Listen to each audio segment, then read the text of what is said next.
মোহাম্মদ শহীদুল ইসলাম বাংলাদেশ জাতীয়তাবাদী দল বিএনপি ধানের শীষ প্রতীকে নির্বাচন করে সর্বমোট ভোট পেয়েছেন 17,500। আমাদের নির্বাচনী এলাকা ফরিদপুর 4 চরপদর্শন উপজেলার মোট 22টি কেন্দ্রে যে আমাদের প্রাথমিক চূড়ান্ত ফলাফল সেটি আমাদের সামনে এসেছে। আমরা সে ফলাফল ঘোষণা করছি। আতাউর রহমান বাংলাদেশ কমিউনিস্ট পার্টি, যিনি কাস্তের প্রতীকে নির্বাচনে প্রতিদ্বন্দ্বিতা করেছেন, তিনি সর্বমোট ভোট পেয়েছেন 24টি।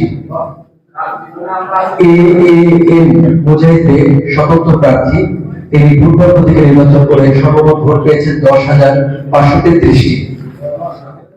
মিজানুর রহমান বাংলাদেশ খেলাফত মজলিস রিক্সা প্রতীকে নির্বাচন করে সর্বমোট ভোট পেয়েছেন 84টি। মোহাম্মদ ইসা চৌধুরী ইসলামী আন্দোলন বাংলাদেশ, তিনি হাত পাখা প্রতীকে নির্বাচন করে সর্বমোট ভোট পেয়েছেন 419টি।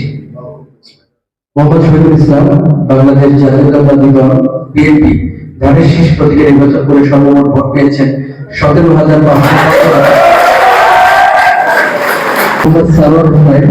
বাংলাদেশ জামাত ইসলামী, তিনি দাঁড়িপাল্লা প্রতীকে নির্বাচন করে সর্বমোট ভোট পেয়েছেন 6,975টি। রায়হান জাতীয় পার্টি, তিনি সর্বমোট ভোট পেয়েছেন 132টি। তাৎক্ষণিক লাভ করেন। আমাদের মোট বৈধ ভোটের সংখ্যা 35,833টি। বাতিলকৃত ভোটের সংখ্যা 662টি। সর্বমোট কেন্দ্রে যদি আমরা আমাদের 22টি কেন্দ্রে উপজেলা 22টি কেন্দ্রের ফলাফল বিশ্লেষণ করলে সবচেয়ে বেশি ভোট পেয়েছে মোহাম্মদ শহীদুল ইসলাম বাংলাদেশ জাতীয়তাবাদী দল বিএনপি ধানের শীষ প্রতীকে তার নিগদিত প্রতিদ্বন্দ্বী পেয়েছে 10,533টি। তিনি স্বতন্ত্র প্রার্থী মুজাহিদে ফুটবল প্রতীকে। আমরা চূড়ান্ত ফলাফল বিশ্লেষণ এবং অন্যান্য বিষয়গুলো যেগুলো আছে সেগুলো আমরা এরপর রিটার্নিং অফিসারের কার্যালয় এবং সর্বশেষ পুঁজিগত ফলাফল জাতীয় পর্যায়ে পুঁজিগত ফলাফল নির্বাচন কমিশন থেকে প্রাপ্ত হব। আর আমাদের যে নির্বাচনী আসন ফরিদপুর 4 তিনটি উপজেলা মিলে গঠিত, আপনারা জানেন ভাঙ্গাল, চরপদর্শন এবং সদরপুর, এই তিনটি যে উপজেলা রয়েছে তার পুঁজিগত ফলাফল আমরা রিটার্নিং অফিসারের কার্যালয় থেকে কিছুক্ষণ পরে আমরা জানতে পারবো। আমাদের চরপদর্শন উপজেলার যে অংশ, সেই অংশের নির্বাচন সংশ্লিষ্ট যে অন্যান্য কার্যক্রম এবং ফলাফল সংগ্রহ পরিবেশন সহ যাবতীয় কার্যাবলী এখানে সমাপ্ত ঘোষণা করা হলো। ধন্যবাদ সবাইকে। আমরা আরো আনন্দের সাথে বিজয়ী প্রার্থী মোহাম্মদ শহীদুল ইসলাম বাংলাদেশ জাতীয়তাবাদী দল বিএনপি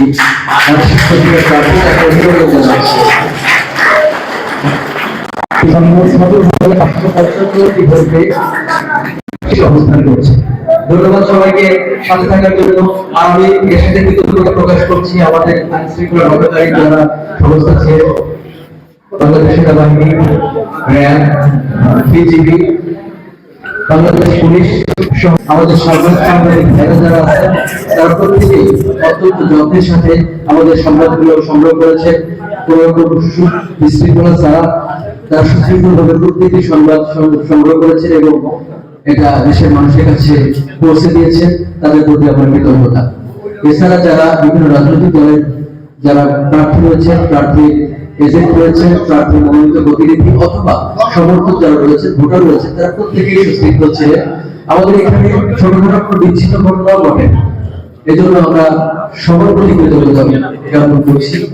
যারা বিভিন্ন রাজনৈতিক দল নেতা করেছিলেন তারা সর্বোচ্চ সহযোগিতা দেখিয়েছেন, তাদের সহিষ্ণুতা, তাদের যে একাগ্রতা এবং আমাদের জেলা প্রশাসন, নির্বাচন কমিশন এবং আইন শৃঙ্খলা রক্ষাকারী বাহিনীর উপর যে আস্থা তারা দেখিয়েছেন, যে ভালোবাসা তারা দেখিয়েছেন এবং তারা আস্থা আমাদের উপর রেখেছেন, তার জন্য অবশ্যই তারা ধন্যবাদ প্রাপ্ত হবে।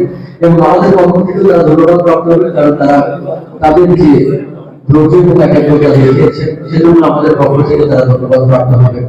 সর্বোপরি এই নির্বাচনের সাথে যারা সংশ্লিষ্ট রয়েছে, প্রার্থী মনোনীত প্রতিনিধি, ভোটার, এছাড়া রাজনৈতিক যারা রয়েছে, সাংবাদিক, বিভিন্ন বাহিনীর যারা সদস্য ছিলেন, বাংলাদেশ পুলিশ, বাংলাদেশ সেনাবাহিনী, বিজিবি, আনসার, র্যাব সহ সংশ্লিষ্ট সকল এবং নির্বাচনে আমাদের আরো আমাদের নির্বাচনকে সহজ করেছে উপজেলা নির্বাচন অফিসার এবং তার দল এবং উপজেলা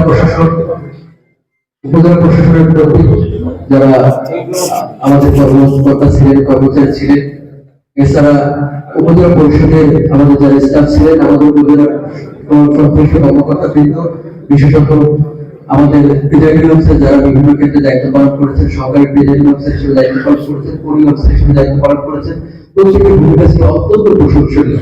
আমরা নিষ্ঠার সাথে দায়িত্ব পালন করার পর নির্বাচন কমিশনের প্রত্যেকটি নির্দেশ আমরা বাস্তবায়নের জন্য চেষ্টা করেছি এবং আমাদের নির্দেশনা মোতাবেক যারা নির্বাচন সংশ্লিষ্ট এবং ভোটের সাথে সরাসরি যারা যুক্ত ছিল তারা শতভাগ সততা দেখিয়েছেন, নিষ্ঠার সাথে তারা এগুলো করেছেন। সুতরাং তারা অবশ্যই ধন্যবাদ প্রাপ্ত হবে।